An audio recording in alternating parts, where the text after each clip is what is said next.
Peganglah tanganku Roh Kudus setiap hari. Ku tak dapat jalan sendiri tanpa Roh-Mu. Bawalah diriku kepada jalan kebenaran, agar ku tidak tersesat mengikuti jalan-Mu. Kudus, kudus Tuhan, kudus nama-Mu. Ku beri syukur dalam simfoni indah, ajaib, ajaib Tuhan, ajaib nama-Mu. Nama yang beri menang, Yesus namanya. Kudus, kudus Tuhan, kudus nama-Mu.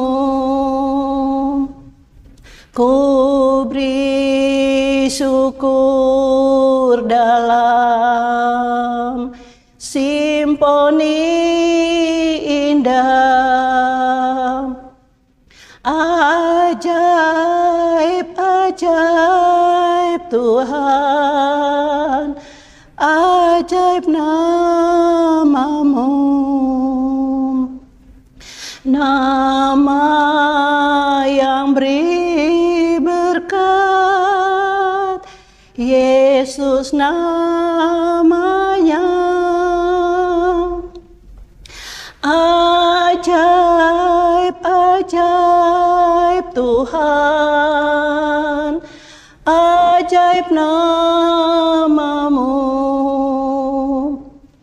Nama yang beri menang, Yesus namanya. Nama yang beri menang, Yesus namanya.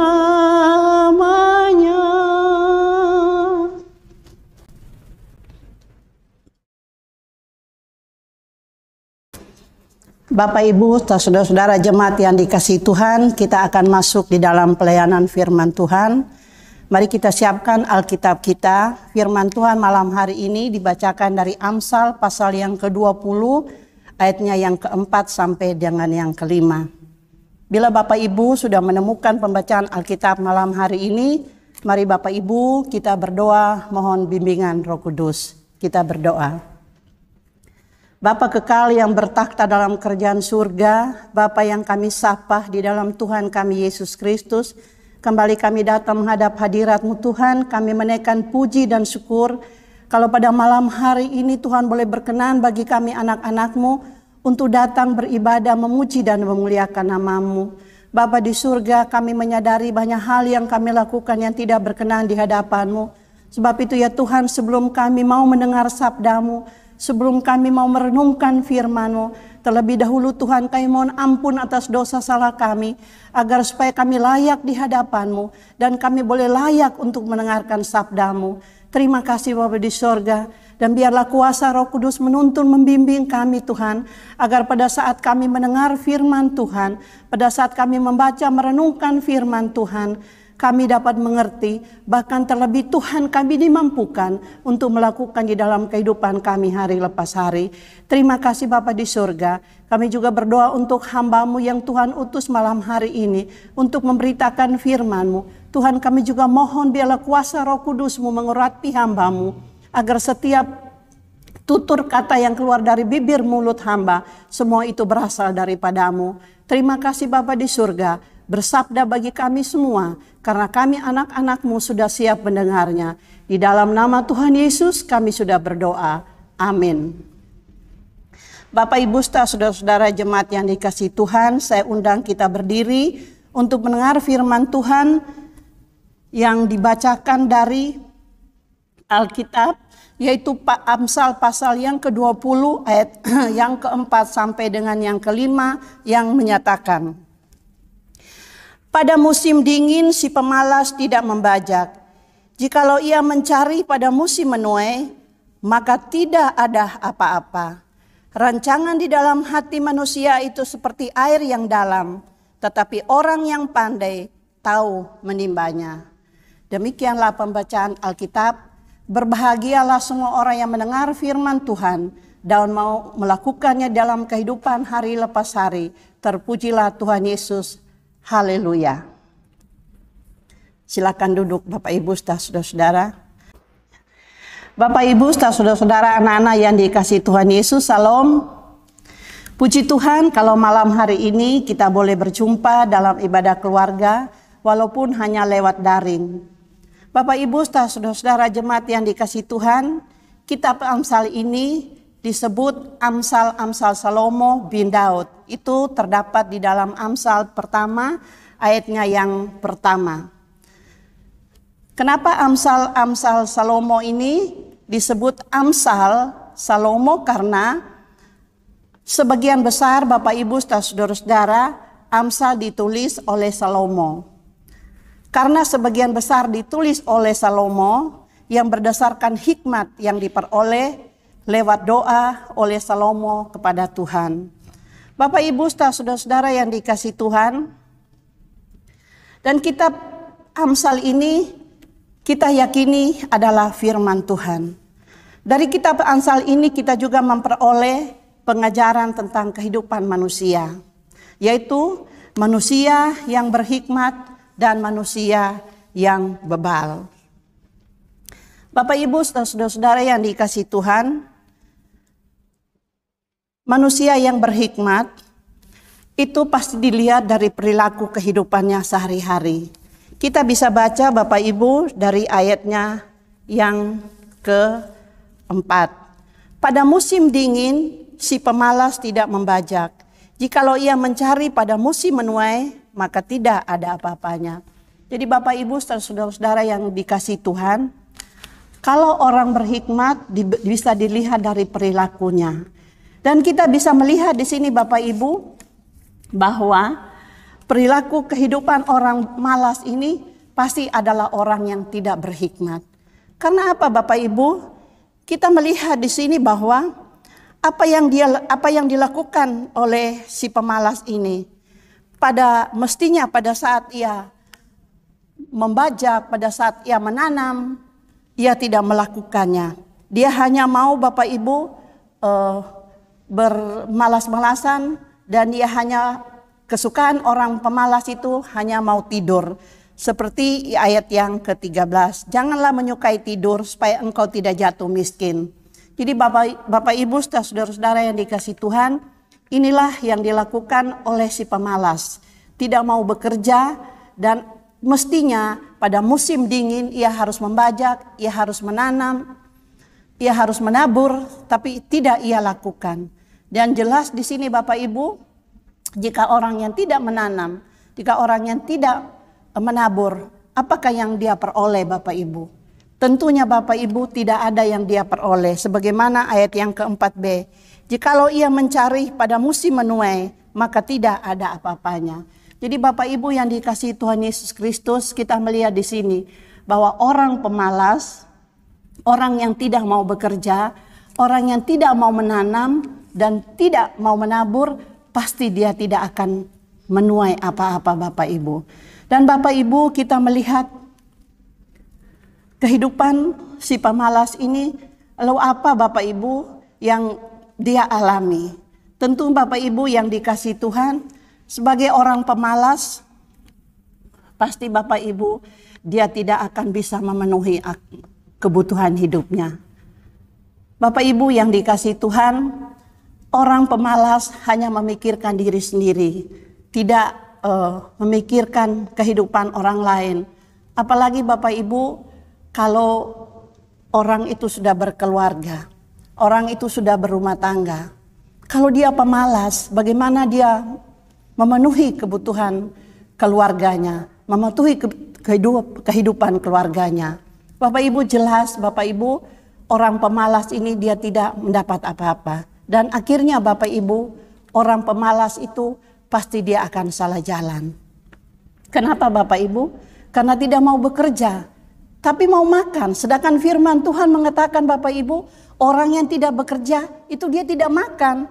Itu dikatakan Rasul Paulus mengatakan bahwa orang yang tidak bekerja dia tidak akan makan. Dan Bapak Ibu yang dikasihi Tuhan, orang pemalas di sini kita melihat akibatnya Bapak Ibu dia akan salah jalan. Contohnya Bapak Ibu kita melihat di mana banyak sekali kejadian-kejadian di tengah dunia ini karena pemalas. Akhirnya apa yang mereka lakukan? Penipuan di sana sini. Apalagi zaman sekarang sudah zaman canggih. Tinggal angkat HP, pegang HP, SMS sana sini, nipu sana sini. Itulah tandanya orang pemalas. Dan Bapak Ibu yang dikasihi Tuhan, saya percaya kita anak-anak Tuhan yang ada di GPB Menowo tidak ada yang menjadi orang pemalas. Karena kita menyadari Bapak Ibu bahwa kita sebagai anak Tuhan, kita sebagai orang percaya, kita diberikan hikmat dari Tuhan untuk apa yang harus kita lakukan sebagai anak Tuhan. Karena apa Bapak Ibu? Sebagai anak Tuhan juga kita meyakini firman Tuhan bahwa Tuhan aja bekerja. Tuhan menciptakan manusia itu bekerja.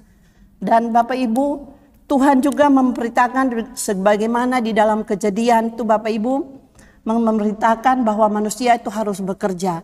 Tuhan menyiapkan Taman Eden bagi manusia untuk dikelola untuk manusia itu sendiri. Dan semua ciptaan Tuhan yang lain Tuhan menciptakan hanya dengan berfirman. Tapi manusia Tuhan ciptakan dengan mengambil tanah liat dibentuk untuk manusia. Menjadi manusia. Dan juga perempuan yang mendampingi manusia itu sendiri Tuhan ciptakan juga lewat tulang rusuk manusia. Berarti di sini Tuhan mengajak kita bahwa manusia itu harus bekerja. Dan itu firman Tuhan. Dan kita melihat di sini Bapak Ibu, kalau orang yang tidak mau bekerja itu berarti adalah orang yang bebal, yang tidak mau menurut perintah Tuhan. Karena orang yang tidak mau menurut perintah Tuhan itu adalah orang yang bebal. Lalu Bapak Ibu kita melihat ayatnya yang ke-5. Rancangan di dalam hati manusia itu seperti air yang dalam, tetapi orang yang pandai tahu menimbanya. Bapak Ibu, saudara-saudara yang dikasihi Tuhan, setiap manusia pasti punya rencana dan cita-cita. Tapi rencana dan cita-cita itu bisa terwujud Bapak Ibu kalau manusia itu mau bekerja. Kalau manusia itu tidak malas. Dan Bapak Ibu yang dikasihi Tuhan, kita melihat ayatnya yang ke-5b. Dikatakan tetapi orang yang pandai tahu menimbanya. Orang yang pandai di sini Bapak Ibu bukan pandai secara intelektual, bukan. Yang dimaksud firman Tuhan di sini orang pandai adalah orang yang berhikmat. Jadi Bapak Ibu, kita boleh punya cita-cita, kita boleh punya harapan. Tapi kalau cita-cita hanya harapan, kita duduk diam manis, berpangku tangan, kita tidak berusaha, itu sama aja Bapak Ibu, orang yang bebal, yang tidak mau bekerja, yang tidak hanya mau bermalas-malasan. Bapak Ibu yang dikasihi Tuhan, di sini katakan bahwa orang yang pandai, ayat yang ke-5b ya Bapak Ibu, tetapi orang yang pandai tahu menimbanya. Jadi di sini dikatakan bahwa orang yang pandai itu adalah orang yang berhikmat. Jadi dia bukan hanya pandai secara intelektualnya, tapi adalah orang yang berhikmat. Orang yang berhikmat Bapak Ibu pasti adalah orang yang takut akan Tuhan.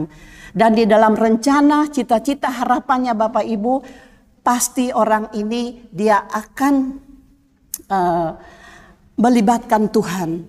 Pasti dia akan menyerahkan semua rencana itu kepada Tuhan. Jadi Bapak Ibu yang dikasihi Tuhan, firman Tuhan malam hari ini mengajak kita semua, Bapak Ibu dan saya, apa yang harus kita lakukan sebagai anak-anak Tuhan.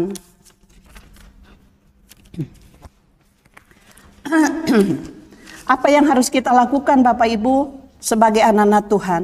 Lewat firman Tuhan malam hari ini mengingatkan kita semua. Hal yang pertama Bapak Ibu, marilah kita menjadi anak-anak Tuhan yang penuh dengan hikmat Tuhan. Karena hikmat itu berasal dari Tuhan. Tentunya orang berhikmat pasti ia tidak pemalas. Karena hanya orang bebala yang pemalas. Orang yang tidak berhikmatlah yang menjadi orang pemalas. Yang kedua Bapak Ibu, apa yang harus kita lakukan? Hendaknya Bapak Ibu kita menyadari bahwa kita manusia adalah ciptaan Tuhan.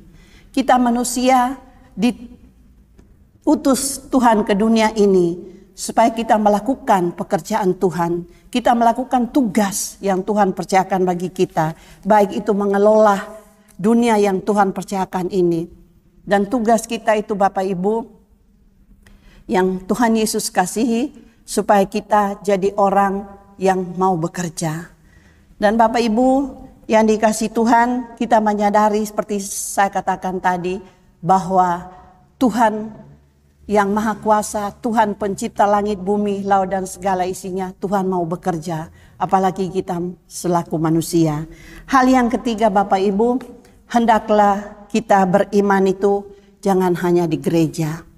Bapak Ibu, kalau di gereja kita hanya berhikmat di gereja, kita kelihatan begitu orang saleh di gereja.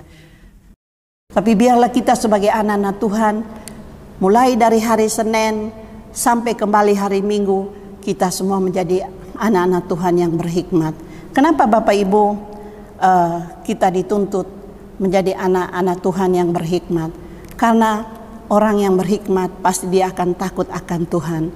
Dan orang yang berhikmat pasti ia akan melakukan apa mau Tuhan, bukan mau kita sendiri. Orang yang berhikmat Bapak Ibu pasti dia akan menuruti apa kata firman Tuhan. Dan Bapak Ibu yang dikasihi Tuhan Yesus Kristus,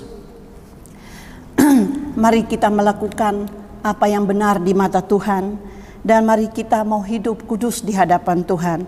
Dan orang yang berhikmat Bapak Ibu pasti dia akan menjaga kebenaran, atau memelihara kebenaran dan kekudusan hidup. Maka Bapak Ibu, kalau kita melakukan ini, kita akan pasti menuruti apa kata Allah sesuai dengan hikmat Allah. Maka Bapak Ibu, apa yang menjadi harapan dan doa kita pasti akan terwujud. Karena apa Bapak Ibu? Kalau kita berjalan bersama Tuhan, kalau kita menyatakan kebenaran Allah dalam kehidupan kita dan kekudusan Allah, pasti Bapak Ibu kita akan mengalami atau apa yang menjadi harapan dan doa kita itu pasti terwujud. Sebagaimana Bapak Ibu judul malam hari ini firman Tuhan yang disampaikan, jangan malas agar rencana hidupmu terwujud.